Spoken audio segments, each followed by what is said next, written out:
Well, welcome to another week's analysis behind the news. In this case, the news isn't being carried in the American newspapers as much as it is in Denmark and Europe. But something about euthanasia comes up from time to time that makes people sort of sit up and take notice. You know, when ObamaCare was passed, this is the manual right here, there was a lot of comments about death panels, euthanasia, assisted suicide, abortion, etc. Well, Section 1551 is still on the books. Actually, the subsection is 1553. It's in the double negative in the law, so it makes you think that they're actually saying that they're opposed to euthanasia and assisted suicide and abortion. But in fact, because of the double negative, it's saying it's going to support it. Now, that is why certain church leaders approached Obama and had him sign an executive order promising that they would not fulfill the portion of the law that talks about abortion. But they didn't talk about assisted suicide. They didn't talk about euthanasia, the withholding of sustenance and everything else. And I wonder why. If these are pro-life people, then why not pro-life at both ends of the spectrum? Particularly for those of us who are getting a little old. But at any rate, the thing that has come up is something that's happened in Denmark. And you can find it on lifenews.com if you're interested in getting more detail. But it involves a 19-year-old girl in Denmark who had suffered an accident. And the doctors approached the parents and said that the tests showed that she was brain dead and that they should probably take her off life support, and could they possibly have her organs, harvest her body for all these organs, which they in turn could sell and use for major operations and everything. And so the parents, bereaved parents, said, yes, go ahead. Well, they took her off the life support. She didn't die. She's recovering. Now, that brought out the fact that there have been several instances where they've had bad tests run on, whether you're brain dead or not. The harvesting of organs is a very lucrative business. Most people don't know that. It is not simply something that you say, okay, my sister needs a kidney transplant, so I'm a donor, and it's not going to cost her anything for the kidney. It would cost something if it was outside of the family and that kind of thing under many, many instances. In fact, there's a major organ transplant underground out of communist China, where you can buy organs from reluctant people who donate their organs for the rest of the world. It brings in a lot of money to the Chinese government, and it can to a hospital too.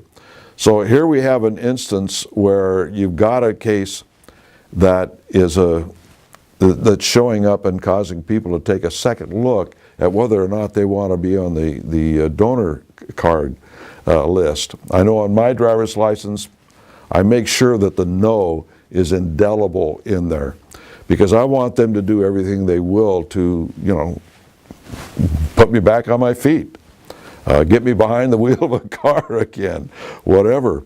I don't want anything to come between me and the decision of someone whether or not I'm going to live or die.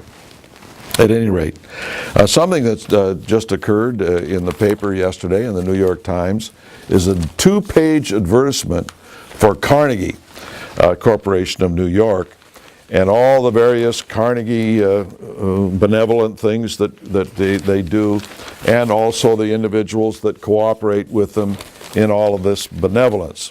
And of course, it's the usual Chase and Morgan and Rockefeller and all those individuals who can afford to be benevolent.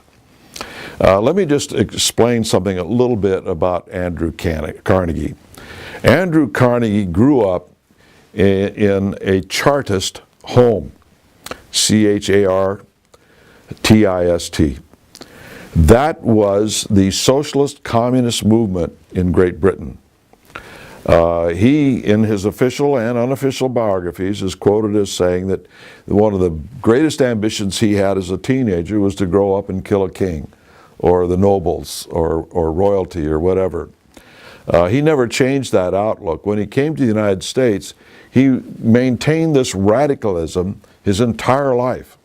There are many, many examples of communists and radicals who became very rich. They didn't change their politics. They kept their politics and started to use their money to promote that radicalism.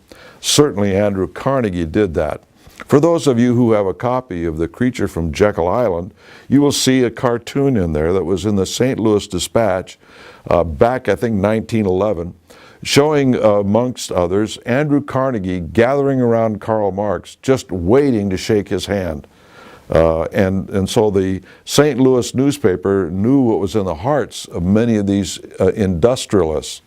Rockefeller was one of them, by the way. So all these men did with their money was, sure, they made a lot of money and they did a lot of good relative to jobs and industry and things like that. But at the same time, they wanted power. Power comes through government. And so a lot of them got involved in the government. Carnegie opened up an awful lot of libraries.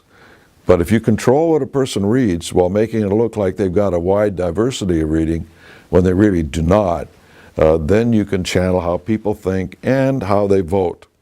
I've been involved over the years trying to get books into libraries, and not very successfully, I might add. Books that have been distributed in the hundreds of thousands, in some of them in the millions, cannot find their way into a public library because of the mindset of the librarian in charge or the library board, some of whom you vote for and you don't have a clue who these people are. They control the reading of the students who come there to do research.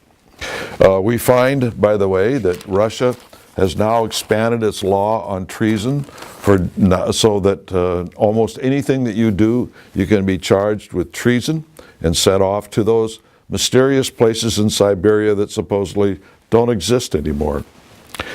Something that showed up in the paper this last week in the Wall Street Journal is the promotion of a video put out by the Smithsonian Institute on Joseph McCarthy. And of course, Joseph McCarthy was a very, very evil man, according to all these people, and certainly according to this article in the Wall Street Journal. McCarthy made a few mistakes, but they weren't in the area of trying to get communists out of the government of the United States. So the Smithsonian and the rest of them won't let this man die. They keep resurrecting Joseph McCarthy. Just as a little background on the Smithsonian Institute, it is the official government science bureau. Whatever is there is science, whatever isn't there is bogus. The man who put the original bill into the Congress of the United States to take Smithson's legacy and estate that was given to the U.S. government, the man that put that bill in for the Smithsonian Institute was Robert Dale Owen, the son of the most famous industrialist communist in the history of Scotland and the United States. Robert Dale Owens was a communist. He was an atheist, a militant atheist, and everybody knew it, but he nonetheless was elected to Congress. Things haven't changed much, have they? He's the man that put the bill in. He's the man that hired the communist friend of Karl Marx to build the original building for the Smithsonian Institute. Even if you doubt what's going on there, I suggest that you look at the movie that was put out by Ben Stein, and that movie, the name escapes me right now, is one that exposes the fact that if you believe in creation, you're not welcome at the Smithsonian and many major institutions around the country. The movie's name, by the way, is Expelled. Go online, see how you can get a copy. It's very, very revealing about some of these things. One of the things that's being used in the newspapers by the Chinese and others over the last few years is to convince people, particularly Christians, that China is mellowing its one-child policy. So I've got two separate editions of the newspapers a year apart, where it shows that the Chinese are now rethinking their one-child policy. Oh good, they're mellowing, they're not communists anymore, or if they are, they're nice communists. That's the sort of thing that they do a great deal when it comes to trying to convince the American voter of what's going on with communism. Instead of noticing that they're passing worse treason laws in Russia, we're supposed to think the nice, warm, fuzzy things about them. Here's another instance out of the New York Times, where they've got an editorial, a broken election system. This is designed now because you're so disappointed in the election that you will fall for any new scheme that may find a solution to elect better people. There is no better solution other than educating the electorate. It's not reorganizing the Tea Parties as they're trying to get you to do now. The Tea Parties aren't worried about being reorganized, but it seems as though the Wall Street Journal is concerned about them being reorganized. So when you see articles like this that are trying to get you to change the Electoral College, for instance, where they want to remove the barriers for voting and make it easier for people to vote, oh, that'll really help things, then start asking yourself, why are they posting these articles? Why do they want me to support reorganizing the Tea Party, for instance, to do away with the election system the way we have it? It's not going to be a solution.